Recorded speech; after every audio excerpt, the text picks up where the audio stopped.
ይህ ስኳር የሆነ ሰው ልጁ ከምትሆን አንድ ፍሬ ልጃገረድ ጋር በፍቅር እፍ ብሎ ሲከንፍ Like that? You want more, don't you? God, yes.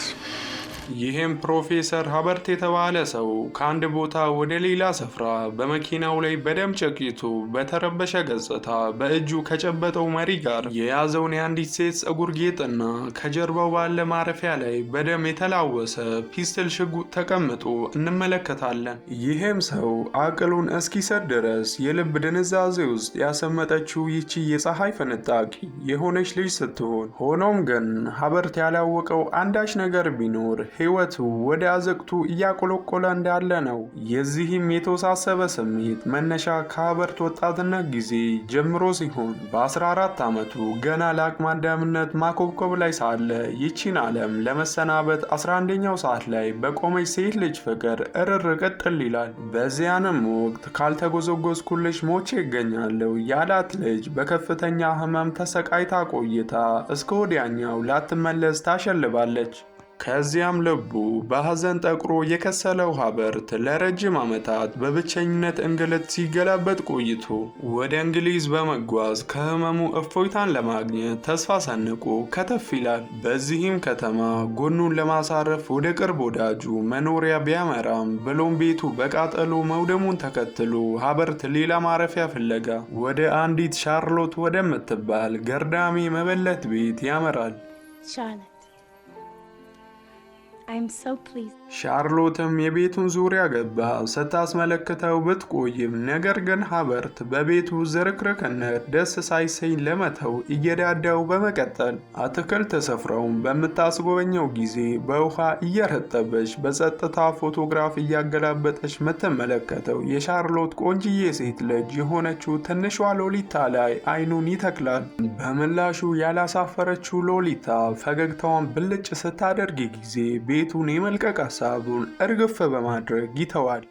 ተገትሮ በቆመበት ስፍራ ላይ ሆኖ ለዘመናት በውስጡ ተዳፍኖ የቆየው የስሜት ፍሙ መቆስቆስ ይጀምራል። ከዚያም በመቀጠል ሀበርት ስለ ሎና ስለ ሻርሎት ያለውን ሀሳብ በግልጽ በሚያሰፍርበት ዲያሪ ላይ ስሜቱን ይከትብ ይጀምራል። ቀናቶችን በሄዱ ቁጥር ገርዳሚዋ ሻርሎት ብዙ ምቹ እንዳልሆነች እየተገነዘበ ይሄዳል።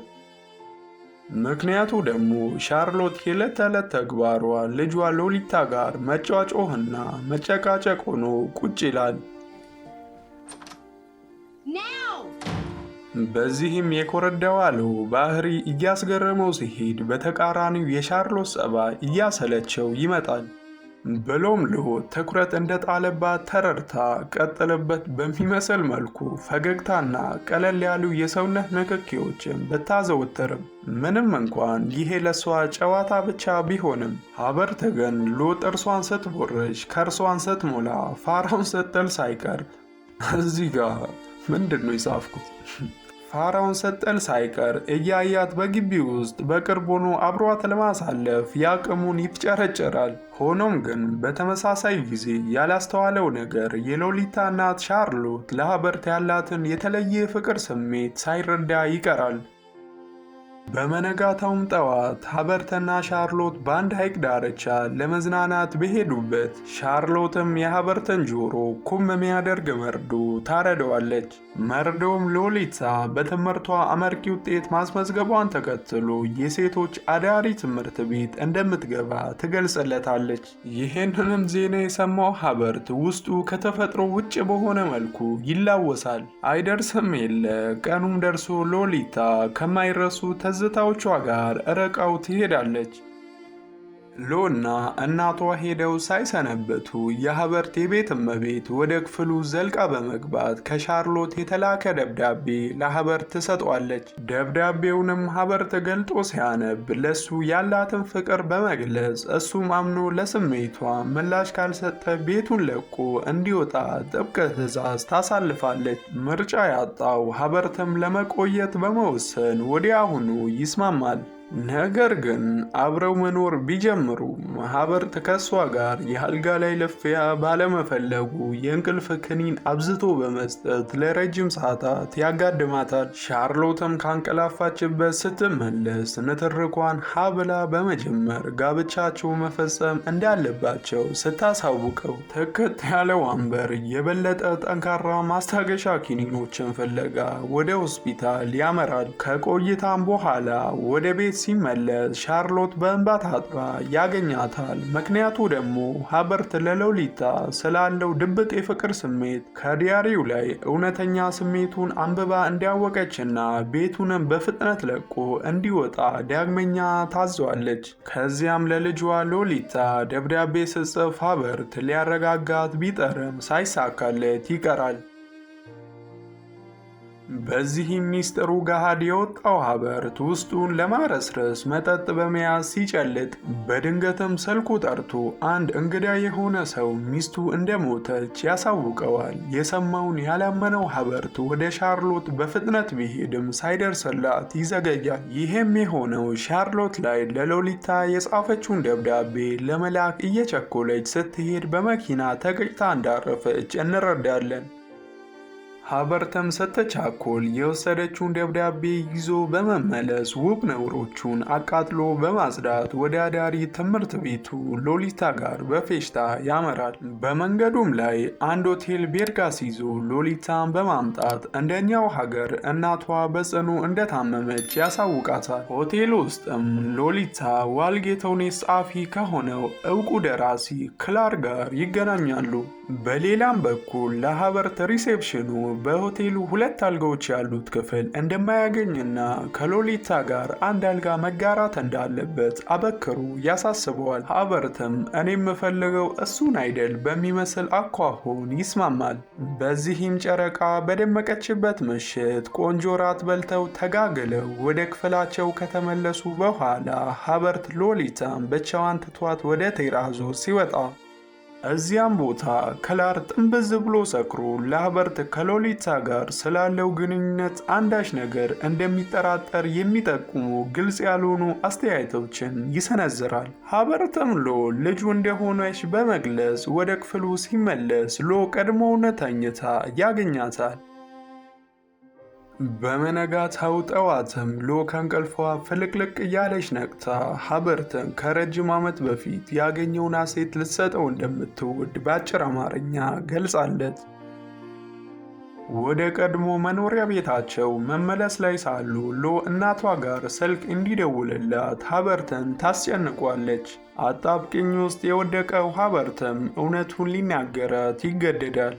የእናቷን ሞት ካረፈደ የሰማች ሁሉ ሙሉ ምሽቱ መሪር የሆነ እንባ ስታነባ ቆይታ ሀበርት የእናቷን ሞት ሚስጥር አድርጎ በመቆየቱ ያኮረፈች ቢሆንም ነገር ግን ቀሪ ሕይወቷ ላይ የቀረ ማንም ስለሌላት ቁስሏ ባይሸርም በፍጥነት ይቅር ትለዋለች።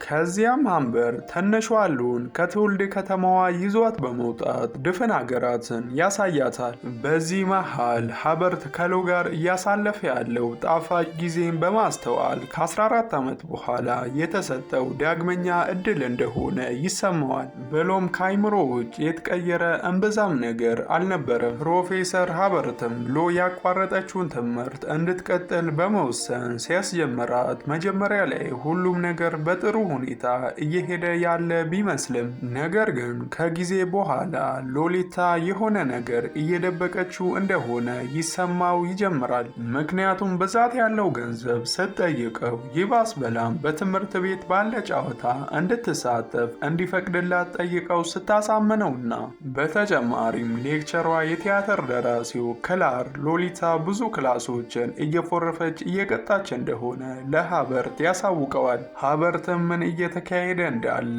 ሲጠይቃት ሎም በውሸት መልኩ የተለበጠ ታሪኳን በመፈልሰፍ ልታሳምነው ትጥራለች። ሀበርት ግን ሎሊታ ከሱ ለመሸሽ እያቀደች እንደሆነና ለዛም ይሆን ገንዘብ እያጠራቀመች መሆኗን በመገመት ሲከራከራት ሎሮጣ ከአካባቢው ተፈትልካ ስትሸሽ ሃበርት በከባድ ዶፍ ዝናብ ሲፈልጋት ቆይቶ በመጨረሻም በአንድ ካፌ ውስጥ ማንነቱ ካልታወቀ ሰው ጋር በስልክ ስትጀናጀን ያስተውላታል። ከዚያም መለሷት ሲሄዱ ሌላ ረጅም ጉዞ መጓዝ እንደምትፈልግ ስትነግረው በዚህ ጉዟቸው መሃል ሃበርት አንድ ሰው ከኋላቸው እየተከተላቸው እንደሆነ በስፖኪዮ ይመለከታል። ይሄም መንገደኛ ሰው ራሱን ሳይገልጥ በተለያዩ ቦታዎች እንደ ጥላ እየተከተላቸው ይቆያል። በአንድ ነዳጅ ማደያ ውስጥም ሃበርት ከአንድ ራሱን በከፊል ከሸፈነ ሰው ጋር ስትነጋገር ተመልክቶ በፍጥነት ወደ እሷ በመመለስ ስላወራችው ሰው ሲጠይቃት አቅጣጫ ብቻ ጠይቋት እሷም ጠቁማው እንደተለያዩ ታሳውቀዋለች። ከዚያም ወዳረፉበት ሆቴል ተመልሰው ከቆዩ በኋላ የሎን ህመም ያስተዋለው ሃበርት ሆስፒታል ይዟት በመውሰድ ያሳያታል። በነገራችሁ ላይ ይህን ቪዲዮ ስቀዳ ስንት ሰዓት መሰላችሁ? ከሌሊቱ 9 ሰዓት ከ30። ዶክተሩም ሎሊታ እዚህ ማደር እንዳለባት በመግለጹ ሃበርት ቤት ሄዶ ለእሷ የሚሆኑ የተለያዩ ቁሶችን እንዲያመጣ ይሸኘዋል። በማግስቱ ጠዋት ሃበርት በመስመር ስልክ ሎን አጎቷ ሆስፒታል መጥቶ ወደ አያቷ የእርባታ ስፍራ እንዲወሰዳትና እንዳይጨነቅ እንዳሳወቁ ተነግሯለች። በዚህ ጊዜ ሚይዘው የሚጨብጠውን ያጣው ሃበር ከዩዜን ቦልት አቻ በሚሆን ፍጥነት ሆስፒታል ደርሶ ማብራሪያ ፍለጋ ልጁ ማን እንደወሰደበት ዶክተሩ ላይ በመከመር እያንቧረቀ ደንፍቶበት በቅርብ ርቀት ያሉ ፖሊሶችን ተመልክቶ ወዲያውኑ ይበርድለታል። ይሄ ሁሉ ቢሆንም አሁንም ተስፋ መቁረጥ ፍላጎት የሌለው ሃበርት በመቀጠልም የጉብኝት ቦታዎችን አካሎ የራሱ ምርመራ ይጀምራል። ያረፈበት ሆቴል መጽሐፎችን እየፈተሸ በተመሳሳይ የእጅ ጽሑፍ የተጻፉ ጽሑፎችንና ፈርሚያዎችን ያስተውላል። በዚህም ሃበርት ሎን ከሕይወቱ ለዘላለም የወሰደው ሰው ይሄ ነው ብሎ ይደመድማል። ከዚያም ሃበርት ወደ ቀድሞ ማስተማር ሥራው ይመለሳል።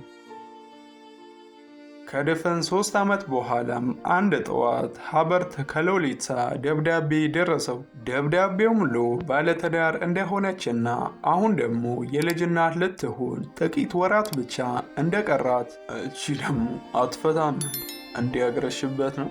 ጥቂት ወራት ብቻ እንደቀራትና በተጨማሪም ባለችበት መንደር ዕዳዎቿን ከፍላ ለመጨረስ ውስን ገንዘብ እንዲከፍልላት በመግለጽ ታሪኳን ትቋጫለች። ሃበርትም በመጨረሻ ራሱን በማጠንከር ሎን ሊያያት ይወሰናል። በዚያው መስኮርዶ ሽጉጥ በመተኮስ ይለማመዳል። ይህላት ነው። ምኑ ጉድ ነው! ሃበርትም ሎሊታን ጠልፎ ወስዷል ብሎ ያሰበውን ሰው ሊገጥመው እንዳሰበ ያሳየናል። ሎሊታ የምትኖረው ከከተማው ወጣ ብሎ በሚገኝ በደሃ ሰፈር ውስጥ ሲሆን ከአንድም ጎጆ ውስጥ ሆዷ የገፋ አንዲት ትልቅ ሴት በሩን ከፍታ ስትወጣ ሃበርትም ከዓመታት በፊት በፍቅር የወደቀላት ሎሊታን በቅጽበት ይለያታል። ወደ ቤትም ጋብዛው ሲገባ ባለቤቷ ሃበርትን እንደ ወላጅ አባቷ እንደሚያየው ሐቂቃውን ታበስረዋለች።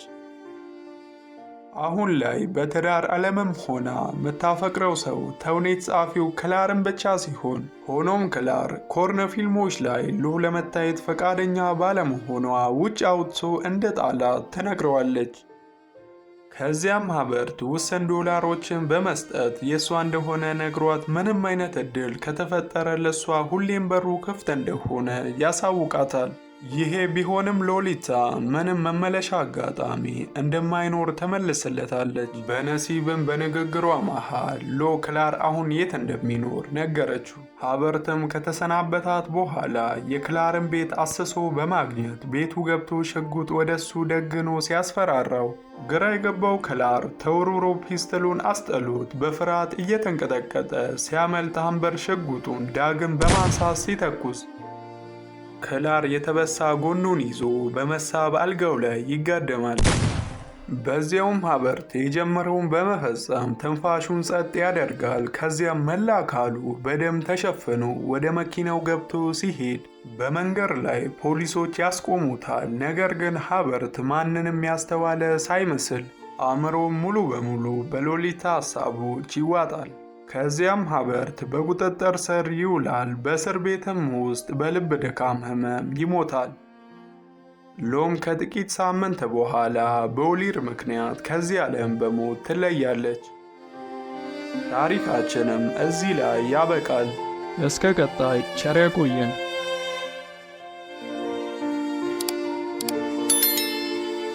በፊልሙ ላይ እስቲ ሀሳብ ካላችሁ ጻፉልኝ።